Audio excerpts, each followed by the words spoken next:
Sim, o Corinthians negocia com o Yuri Alberto. No vídeo de hoje do canal do Nicola, todos os detalhes das tratativas. Bora falar também sobre Pedrinho, que pode ser anunciado nas próximas horas como novo reforço do Galo.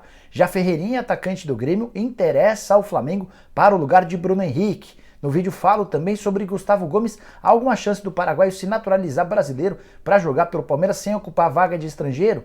Tudo sobre Vasco e 777, com uma atualização extremamente importante, as últimas do mercado de transferências, a despedida de William. Será que o Arão está indo embora mesmo? Você vai saber tudo isso a partir de agora.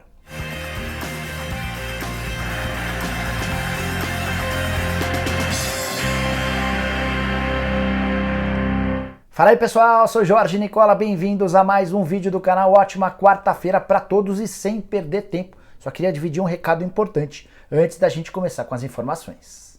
Bora contar que esse vídeo tem um oferecimento de Betmaster, casa de apostas esportivas que chegou com tudo ao Brasil. Quero te mostrar primeiro como é fácil fazer seu cadastro. É só você clicar em criar conta e preencher todos os dados. Depois, para achar os campeonatos em que você vai apostar, mais simples ainda. Do lado esquerdo da tela tem, por exemplo, as séries A e B do Campeonato Brasileiro. Clicando em futebol vai ser possível acessar Copa do Brasil, Sul-Americana, entre vários outros torneios. Mas, além de apostar nos jogos, a Betmaster te permite apostar no campeão com odds bem interessantes. Vou mostrar como é que funciona. Clique em Copa do Brasil e depois em Aposta Definitiva.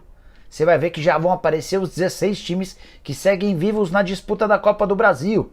Título do Galo paga R$ 4,50, do Flamengo R$ 4,80, do Palmeiras pagando R$ 6,00. Esse tem bastante valor, hein? Dá para apostar ainda no Corinthians a R$ 7,40, no São Paulo a R$ 15,00, no Santos a R$ 25,00 e no Cruzeiro, em caso de título, R$ 35,00. Curtiu, né? Então, para apostar na Betmaster é super simples. Pega agora mesmo o link que eu vou deixar no comentário fixo e aproveita o bônus de boas-vindas de 100% no valor do seu depósito. Clicando no link você também vai acessar todas as outras promoções para não ficar fora dessa. Boa sorte! Agora sim, bora com um giro de notícias e a primeira informação é de que Marcos Guilherme acertou com o São Paulo, informação que eu já vinha contando para vocês há algum tempo. Atacante que chega com um salário baixo, contrato até dezembro. Se ele alcançar algumas metas estipuladas, terá seu vínculo estendido para 2023. Bora contar que Daverson ainda não tem seu futuro definido. Antes da gravação desse vídeo, conversei com uma pessoa do staff do atacante e essa pessoa não fechou portas nem para a possibilidade dele jogar no Brasil ou no exterior, atleta que já não tem mais contrato com o Palmeiras. Bora te atualizar também sobre o Santos, que não esconde o interesse desde que o Fabian Bustos foi contratado na chegada do meio-atacante argentino Emmanuel Martínez. Esse jogador de 28 anos pertence ao Barcelona de Guayaquil e é um pedido exclusivo e importante do Fabian Bustos. Muita gente especulando que o Santos fez uma proposta para aquisição de 50% dos direitos econômicos. O próprio presidente do Barcelona admitiu que existem clubes do Brasil, do México e da Argentina interessados. Já o Edu Dracena afirmou para mim que ainda não existe absolutamente nada. Bora falar ainda sobre o Flamengo, que depositou nessa terça-feira 7,5 milhões de reais referentes aos pagamentos das multas rescisórias de Paulo Souza e dos 6 membros da sua comissão técnica. O técnico português embolsou 5 milhões e 100 mil. Todo o restante foi dividido entre os membros da comissão, demissão que saiu bastante cara. Quero completar o giro de notícias para contar que o salário em carteira do Paulo Souza era de 687 mil mensais, só que com direitos de imagem ele ganhava 1 milhão e 100 mil por mês. Como o valor da multa rescisória era calculado em cima do salário em carteira, por isso a cotação ou o custo da operação não ficou tão alto. Se fosse em cima de 1 milhão e 100 mil, o Flamengo teria de desembolsar ainda mais dinheiro. E para fechar o giro mesmo, contar que o Grêmio está de olho em Matheus Vital, meio atacante que está voltando ao Corinthians. Ele estava emprestado ao Panathinaikos, não foi bem no futebol grego, 40 partidas, só 3 gols e uma assistência. O Panathinaikos não quis ficar com o Matheus Vital. Hoje a prioridade do Corinthians é vender o Matheus Vital. A ideia do Grêmio é pegar o jogador por empréstimo, mas a partir daí pode sair alguma coisa.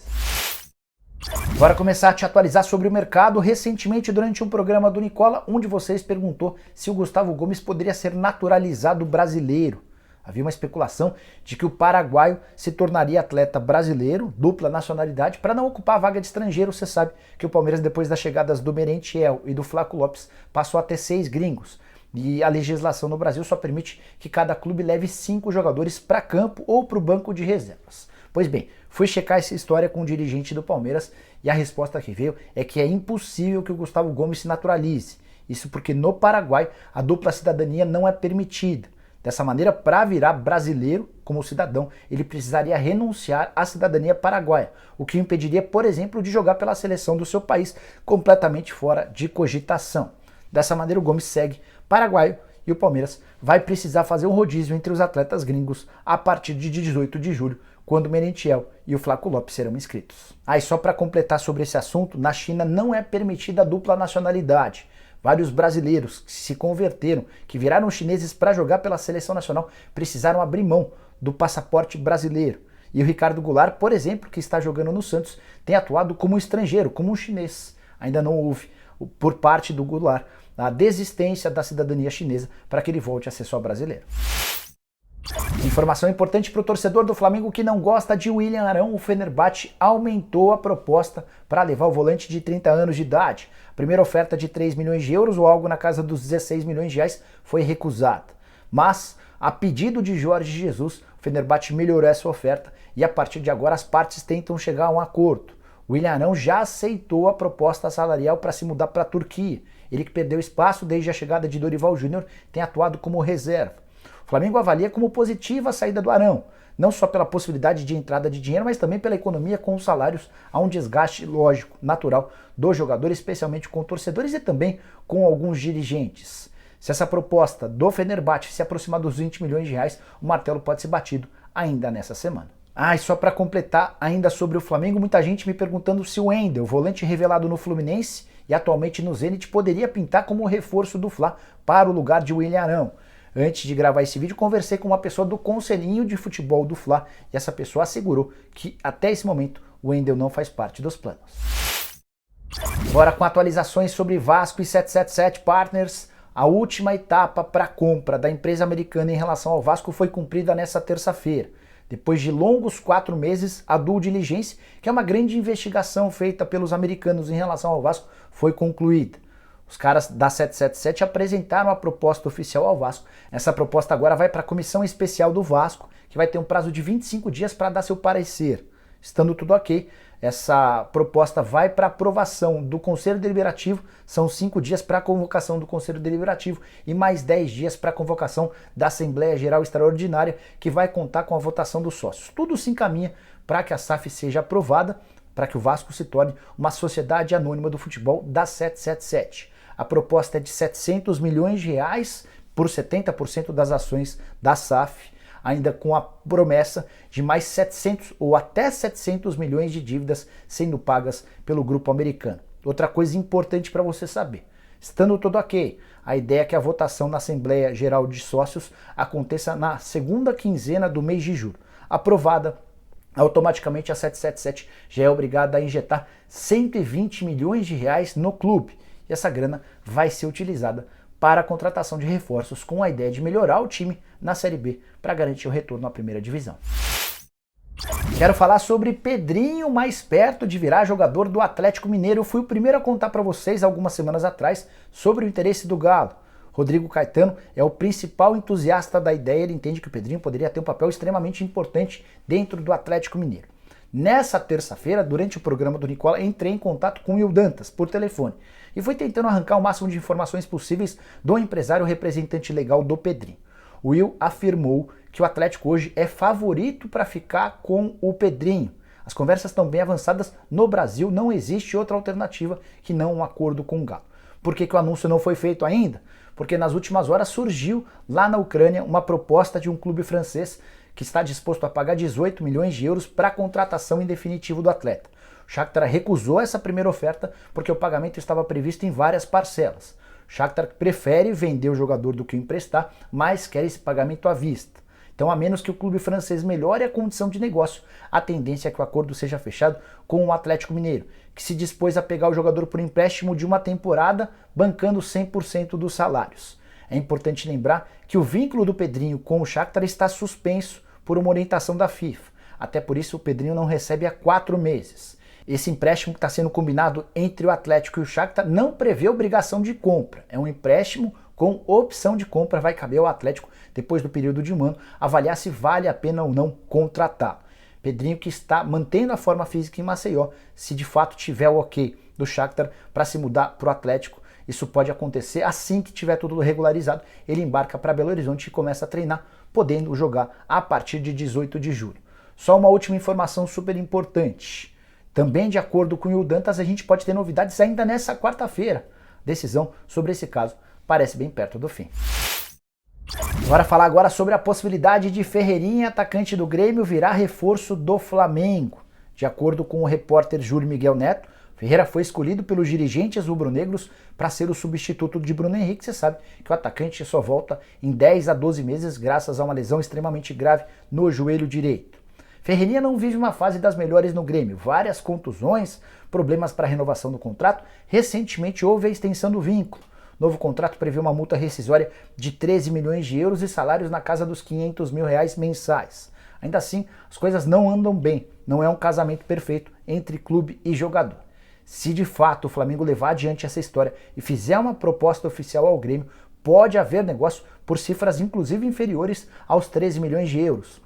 A imprensa gaúcha imagina que um acordo pode ser firmado entre 8, 9 ou no máximo 10 milhões de euros. Com uma observação importante, Ferreira é alvo do Flamengo desde o final do ano passado. O Marcos Braz é muito fã do atacante. Em fevereiro, o Flamengo chegou a fazer uma proposta oficial. A coisa não foi para frente porque o Paulo Souza, que havia acabado de ser contratado, vetou a contratação do atacante do Grêmio. Ferreira, que nesse momento tem 24 anos de idade, não entra em campo desde 15 de abril por causa dessa série de lesões, mas está completamente recuperado e deve ficar à disposição do técnico Roger Machado muito em breve. Bora fechar o vídeo com a grande informação das últimas horas. Yuri Alberto, atacante de 21 anos de idade, que fez sucesso pelo Santos e pelo Internacional, negocia com o Corinthians. Quem acompanha as lives do canal do Nicola com frequência vai lembrar que na segunda-feira contei para vocês, depois de ouvir uma pessoa do Corinthians, que o Timão já havia chegado à conclusão sobre um camisa 9.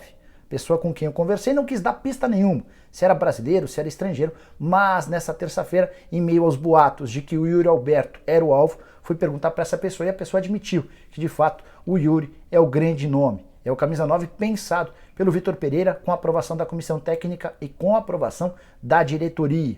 O Corinthians já entrou em contato com o André Curi e se sentiu otimista diante da possibilidade do pagamento de salários de algo na casa de 1.300.000 por mês. Apesar das cifras altas, o Timão entende ser capaz de bancar 100% dos vencimentos.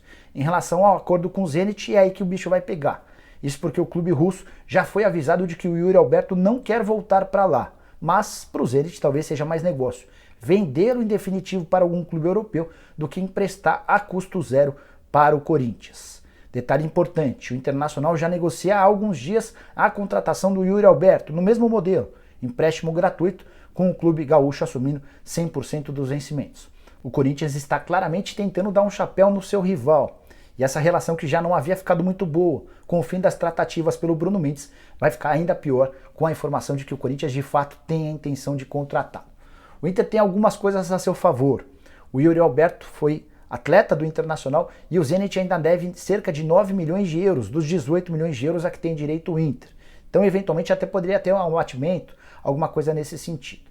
O André Curi, o empresário do Yuri Alberto, tem vários atletas no Inter, são 7 no time principal. E certamente, se o André Curi preferir levar o Yuri Alberto para o Corinthians em detrimento do Inter, essa relação, esse casamento entre empresário e dirigentes colorados pode acabar ficando arranhada. Já o Corinthians, por sua vez, pode prometer ao André Curi uma abertura de mercado para ele. André Curi que não tem muitos atletas e nem muito moral no Parque São Jorge. A única certeza que a gente tem é que Yuri Alberto não joga mais pelo Zenit, pelo menos nessa temporada, decisão tomada pelo centroavante de 21 anos de idade. Se ele virar para o Brasil, só o tempo vai responder, mas a tendência é que apareçam interessados no futebol europeu e o Zenit se esforce para vender o atleta para algum time de lá, em vez de emprestar para clubes daqui. Bom, pessoal, eram essas as informações que eu queria dividir com vocês no vídeo de hoje do canal do Nicola. Quem curtiu, deixa like, se inscreve no canal. A gente volta mais tarde com outro vídeo e com o programa do Nicola. Fechou? Abraço, tchau!